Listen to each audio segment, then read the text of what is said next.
much like Zoom when it starts up. I always Right. get momentarily confused. Right. I was telling Monkey I had a background in Zoom, but we were using Ring Central, so my background didn't come up, even though it all looked like Zoom. Yeah. Well, I like Teams has the blurred background. All That's right, you my can start. favorite. Right. Okay. Well, I see the recording light is on. Welcome, everyone, to the August 23rd, 2021 Parks and Shade Tree Commission meeting scheduled today at 10 a.m. I will start with a roll call for those assembled here at the Anchor site at City Hall and also remotely. This is a virtual meeting. Mr. Kesmodal? Present. Ms. Ritter? Present. Ms. Matcha? Present. I received a note from Katie Downs early this morning, and she was having some kind of issue, and she said she would try to join us hopefully soon, but we'll either hear from her or we won't. But anyway, she's, let's say, pending. Okay. Also here is Glenn Mandelis, city attorney, and Liz Lingo, the city arborist. And we're going to have some folks in a little bit joining us on behalf of the property owner regarding our new business today. I just did want to ask Ann Womack if we had any correspondence, either related to this or otherwise. There is no correspondence. Okay, I just want to check. And also, I thought we would take the opportunity to approve the minutes for our last meeting, which was June 28th, I think. Yeah. No minutes are available. They aren't? No. They're not? Right. Okay. I wasn't sure. I thought you issued them before. Okay. Well, we'll get that at a subsequent meeting. I think I would like it at least to take items out of order. Just briefly, the old business that's listed on our agenda concerning the comments and discussions that we had on previous meetings. I just wanted to update everyone that those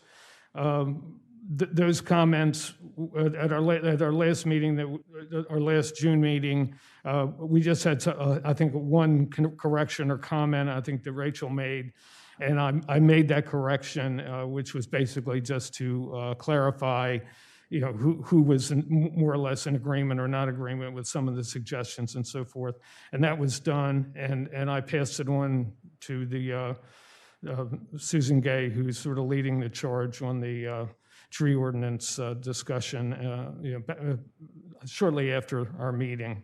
So that item is essentially, finished as far as we're concerned. However, their discussions are still ongoing, and I'm sure, we as the public or anybody else who wants to make comment or whatever can certainly do that. So if you have any other things that you may want to discuss or include or address, there's still an opportunity, okay? So I suppose without any further delay, we can address the purpose of the meeting to conduct an administrative appeal hearing pursuant to the Comprehensive Tree Ordinance 253 of the Municipal Code of the City of Rehoboth Beach. And this is for the case one for the property at the corner of King Charles and St. Lawrence on the, I guess, northeast corner. And we're going to have, I guess, begin with our city arborist report. Liz is with us, and she'll conduct that. Okay. I don't know, and you're not doing this you're just doing this audio, right? I think. Yes, Yeah. we're just on Okay. audio. Okay. Fine. The following is the report of the city arborist with regard to the above referenced request that is to be heard before the commission originally on July 26, 2021, now on August 23rd, 2021. The Applicant has submitted a request to remove one 30-inch diameter loblolly pine tree located on the property line between the city right-of-way and the property of 21 St. Lawrence Street. There are no adjacent street trees. There are several nearby smaller diameter trees located on the applicant's private property. This loblolly pine is a specimen tree and a native species of Delaware. The tree has been utility pruned by Delmarva Power contractors and hazard pruned by city contractors. The removal is requested in conjunction with the construction of a new home on the property. The tree is approximately 10 feet from the new home's foundation. While the property's sidewalks will have to be replaced, slight accommodations can be made to the sidewalk to retain the tree in its current location. As per City Code, Parks and Shade Tree Commission has authority to permit the removal and require replacement, 253.12 Maintenance C. No person shall plant, spray, preserve, prune, remove, cut above ground, or otherwise disturb any tree on any street or municipal-owned property without first receiving permission from the Parks and Shade Tree Commission. Any tree removed from municipal-owned property must be replaced unless otherwise authorized by the Parks and Shade Tree Commission.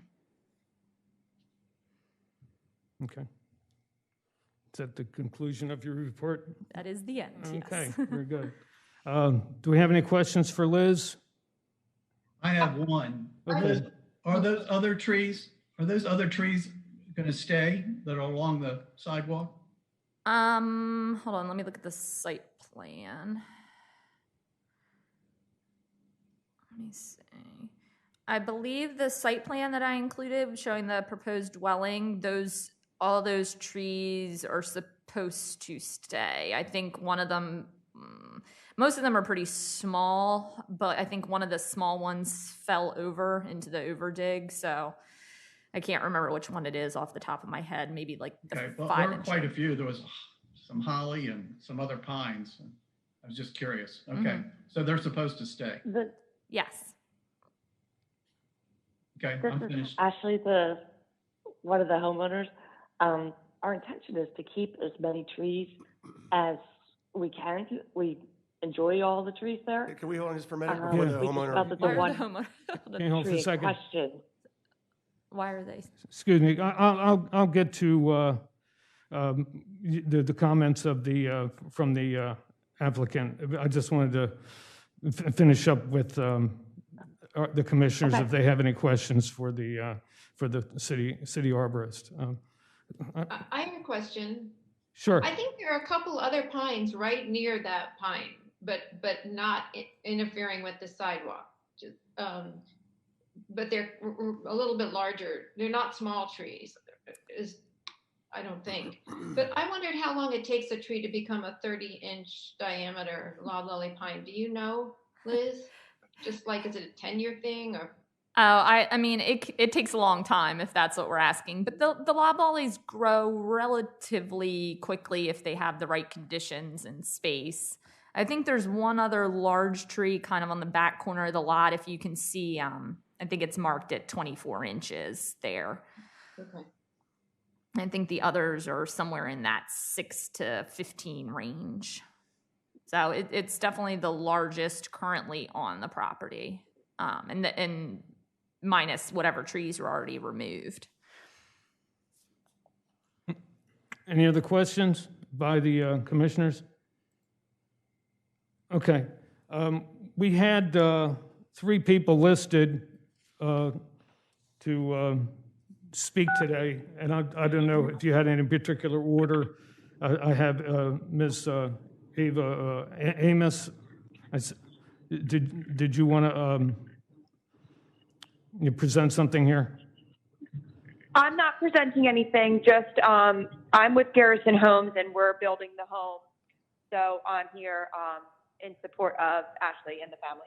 Okay, all right. I had a Constance Jones, and I see Miss Phillips is here. Is only Miss Phillips here? We don't have Miss Jones. Miss Jones here. If Constance Jones is on, I know it was to listen. Okay, I mean, I'm just trying to establish she's here.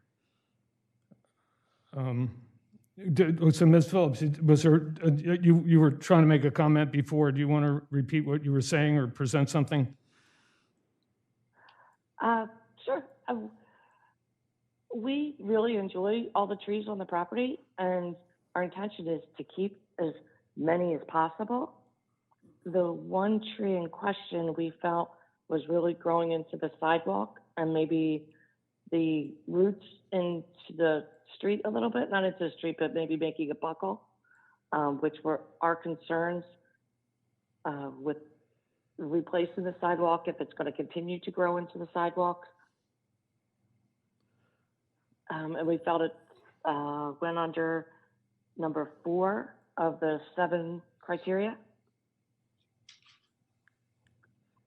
Can you address that? I'm looking at Liz here. I mean, Tree will create a material safety or health hazard. That's number 4. Yeah, but we're also dealing with a part municipal tree here. So those criteria, while it may be up to you if you want to apply them, I don't, correct me if I'm wrong, city solicitor, but it's not a necessity. Yeah, that's right. The criteria really are for the removal of trees on private property. You have a little more discretion on municipal trees such as this one. okay. Yeah, and I mean, it's a very easy manipulation to just take a few inches, a curve out of the sidewalk. If you look around town, we've done it in other places. Okay. Because I mean, I took a look at it the other day, and you know, I mean, it looks as though the sidewalk piece, you know, adjacent to the tree. I mean, I couldn't even tell if that was something that was laid there. I mean, I don't know if it was poured there or if it was laid there, because it looked like it had shifted or had moved. I don't know if that had done that over the course of the life of the tree. So it was like a little staggered. Yeah. You know, which I didn't see that as any kind of problem, and I didn't really notice any kind of regularity in the sidewalk or anything like that. So no, I mean, we make these concessions all the time. Every year we have that $500,000 street pruning budget. Okay. And we go out and if there are trees that have pushed through the curb, pushed through the road or the sidewalk, the city makes that decision in conjunction. I do with the city manager and the public works director on if the tree is worth retaining. So is it a specimen tree? Is it relatively healthy? Is it large? Is it native? Yeah. And sometimes the answer is no, it's not worth retaining. It's an invasive pear. It's small. It's half dead. Mm-hmm. Sometimes the answer is yes, and we kind of let it be, so to speak. Like we skip that section of the curb or we bump it a little. Those are the decisions we make. Mm-hmm. And this would be one of those cases where if it was wholly on city property, the tree would not be removed. Okay. All right. Did anybody else have any other comments? Well, my only other concern would be the utility wires. I mean, the tree is obviously pretty sturdy, but Yeah. those wires are really all involved up there. I mean, it's like touching. And Well- I don't know if that's good or bad, but you know, it's the tree and the utility lines are all involved in each other, but that would be my only other concern. You may be there's another tree that's literally growing 4 inches away from this pine, another pine. And when you look up the canopies, they get confusing because there's a lot of poison ivy and other vines on it too. But Delmarva Power comes through every 4 years and they give themselves the growth clearance that's federally mandated from those utility wires, transformers, etc. So if it ever becomes a problem, they bring it to our attention. And every year there are a couple of trees that, I mean, I go through everything they're doing with them, but every year or every pruning cycle rather, there's a couple of trees that either need to come out or be severely pruned. So if it comes to that, we always work with them. But this tree, it has the limbs below the electric wires, and then the majority of the canopy is way up above the primaries. So it's that's why I mentioned it had been utility pruned. Whether or not that pruning is beautiful, I won't argue because that is what it is. But I feel if it was an issue with that, Delmarva Power would have brought it to our attention or will in the future. Mm-hmm. I mean, I think a lot of times with the utilities, if the tree is sort of moving in that area, you know, that has the potential to maybe bring the wires down and everything. But I think the way that thing has been, you know, pruned over the years, that one main trunk that comes through there, that's probably been there forever, or, you know, a long time, and it didn't appear as though it was like a main structural limb of the tree that I really don't think would be interfering with it. It kind of, you know, Yeah, goes I mean, through where the lines are. if we went back in time, Yeah. 30 years or 40 years, wherever this tree was little, we probably wouldn't have that limb, but at this Right. point, it would be, Right. And I think usually it's electrical power that's at the higher point, and then like the lower stuff is usually cable and that other stuff. So Yes. I don't think that's going to present any kind of real hazard. or no, anything. they don't even, Yeah. the only time that'll ever get pruned, the cable and phone and internet, the low lines, is if the city does it. So Yeah. Comcast, Verizon, they do not have contractors that really go through and prune like the power companies do. Rachel, you have a comment? No, I was actually kind of going on the same lines as Ned, but I wondered with this new construction if any of those lines were going to be buried on that corner. Well, so when they do new construction, they'll bury the service line, but the actual power lines stay the same. So, So if you look at older houses, they'll have drop lines. So like a couple of wires that go from the main lines over to the house that supply the electric. But whenever you build a new house in the city of Rehoboth, that line goes underground. Mhm. Right. But that line's usually not an issue for trees. I mean, you can have trees pretty much touching it and it's not a problem. Right, but I know the concern here is disruption to the sidewalk, but if we were to bury the lines, can we save that tree and just repair the sidewalk? Well, I don't know where the service line comes from, but usually it's on, I mean, I can't remember this one, but typically it would be on from the front of the house, I think, is usually where they do their trenching, but everything's different. I don't see any reason that the tree couldn't be kept from sidewalk work alone. Okay. But it is meeting kind of the perfect storm: construction, sidewalk work. It's hard for any tree to survive all that. But I think when you get a tree of this size, it's worth making an effort. If it was, an 8-inch tree, maybe it wouldn't be as important to try and retain it. Okay. Okay, thanks.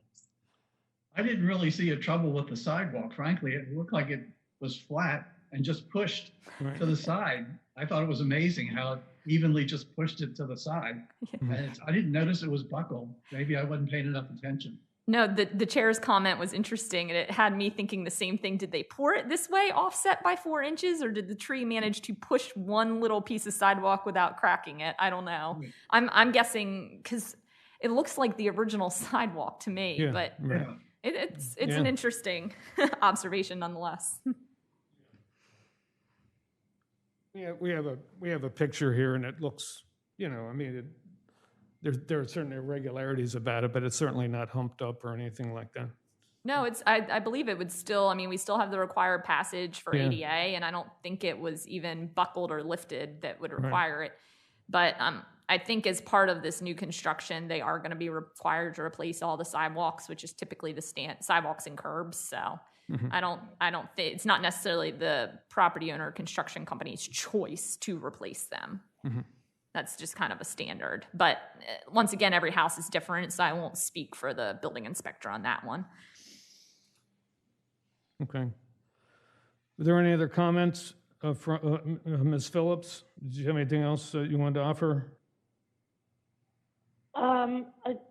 I completely trust what you guys are saying, and it sounds like you're saying, let's give this tree a shot to keep it, and we're happy with that. We just don't want it to be a danger to anyone, whether they're underneath the large limb that hangs out or on the sidewalk. But if everyone feels it's healthy and Delmarva comes and trims it up as necessary, we're not going to be unhappy with either decision. Okay.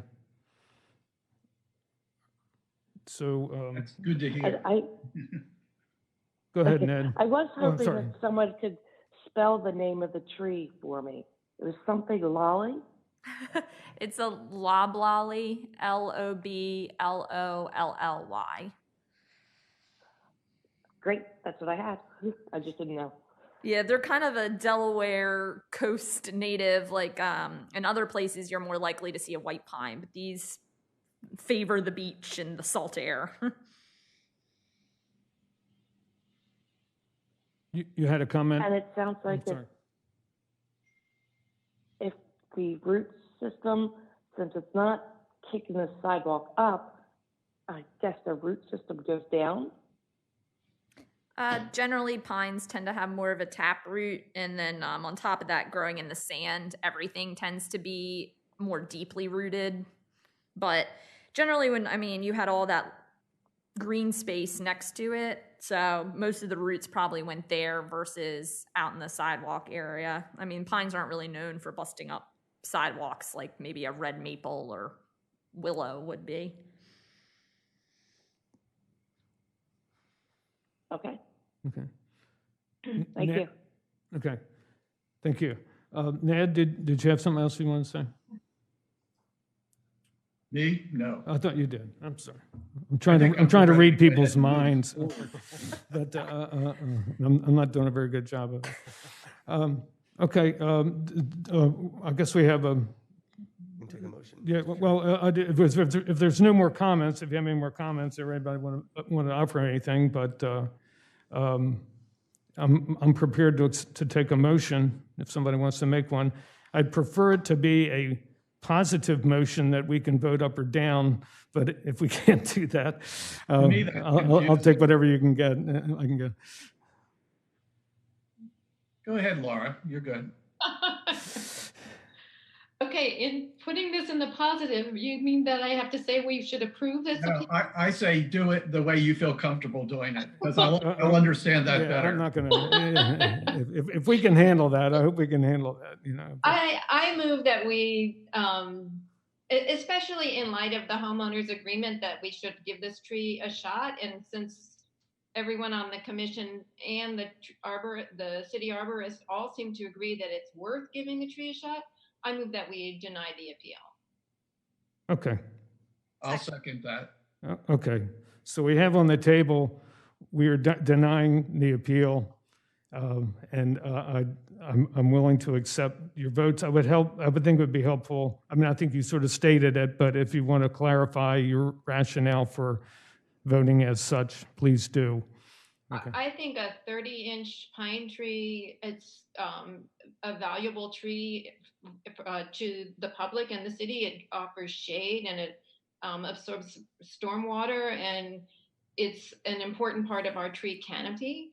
And there is no obvious reason that it needs a safety reason that it needs to come down, and it's a city tree. So I think we should go with what the city arborist has suggested and try to retain the tree. And so then, which results in denying this appeal. Okay. That's a yes vote, and remember, you can rely upon that was a yes vote to deny. Correct. Okay. I'm clarifying that. Okay. Yes, it's a yes vote to deny. Yes. Okay. Ned, did you?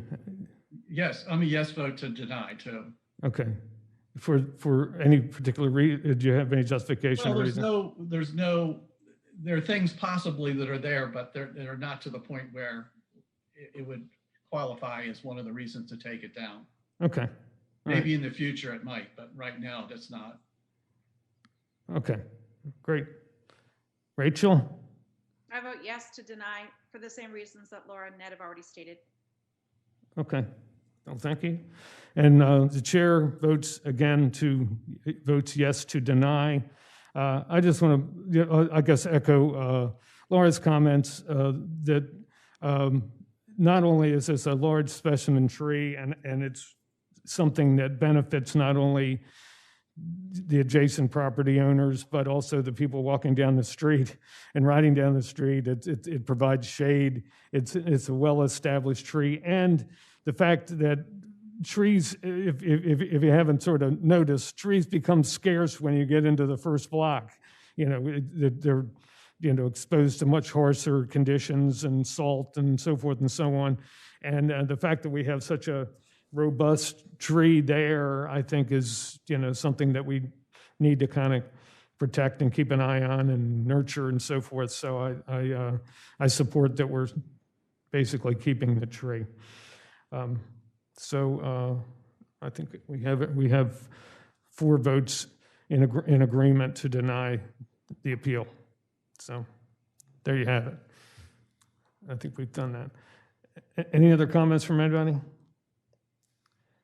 I was just going to ask if if the city can keep an eye on, just to make the tree, because it has been utility pruned, just to sort of keep an eye on it to encourage it to flourish. I'm sure that's part of what Liz does, but since it's come to our attention, it would be nice if we could make a note that it's a tree that the commission thinks is worth giving a little attention when pruning is done. Thanks to a tree, a huge limb just fell on our roof. Yeah. I just had a huge branch. I'm still trying to figure out how to get rid of it because it's not in Rehoboth, but where I am right now in Baltimore. Oh, I'm still trying to I hope they weren't lollies. No. I'm sure it was They were not a lolly. Okay. I love that idea to keep an eye on it to watch because it is so large and that one limb does hang out over the sidewalk and cars that park there. So I love that idea to keep an eye on the health after things have been done to the property and pruning. So thank you for that. Okay. Well, thank you. Well, if we don't have any other business or whatever, actually before I adjourn the meeting, I'd like to make a comment. I don't know if you're aware, but Rachel Macha is going to be leaving the commission next month. So, but I wanted to basically thank her, certainly thank her for the contribution she's made to not only this commission and the work she's done here, but obviously the other work that she's done. And she's still continuing on with the Planning Commission, and I think that's a good thing. She's still a vital part of the workings of this community, and we wish her well.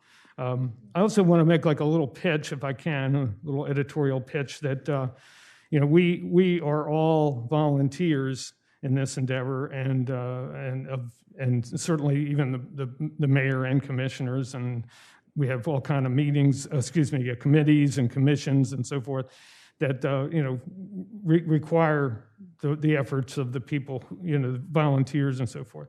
And I commend certainly Rachel for that spirit of volunteerism that she's shown, and also to everybody else. And I just, if there's a public voice here, we may have like 3 people watching or whatever, but just be mindful of that. And if you have any interest in serving the community, there's ways to sign up and engage yourself, and I support that. So I want to thank Rachel and from the commission, everybody. We wish you well, in your continuing work that you do for the community. And I think Laura would like to say something.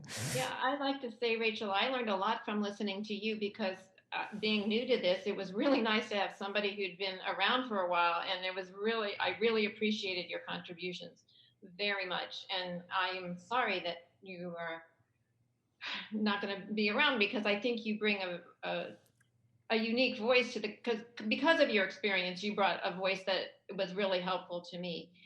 In addition to that, I would like to, if the homeowner is still here, I would like to thank the homeowner too, because this was, sometimes the homeowners don't even show up and just have someone else speaking for, like a tree person speaking for them. And I would just like to say that it's really nice when a homeowner really lets us know how they feel about the trees. And I appreciate your attitude of wanting to help to keep them.